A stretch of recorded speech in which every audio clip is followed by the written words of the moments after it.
Tim Kanak here. I'm on a roof that probably needs to be re-roofed, but this person is selling the house. So they're trying to fix any leaks before the sale goes through.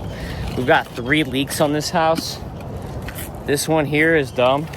It's because there's a diverter. And by the way, this isn't Jupiter. So I'm in Jupiter and Abacoa right now, but there's an AC down below, and instead of putting a gutter up, they put this diverter.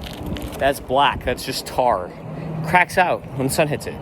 That's why you can't leave underlayment exposed. That's why if you have broken tiles, you need to fix them. That's leaking. Now they have valley leaks. They put mortar in the valley, on a closed valley. Never seen that done. Very silly. Very dumb. And this leak down here is leaking. There's a leak right here that's leaking for the second time now. Let's see. This is why you have to hire a good roofer, because people do stupid stuff all the time.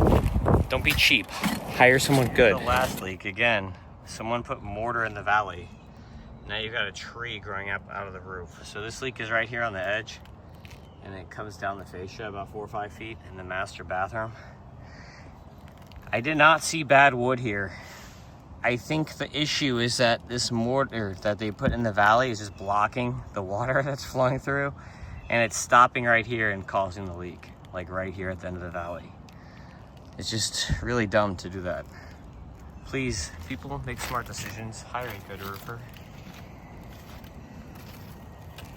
Not smart.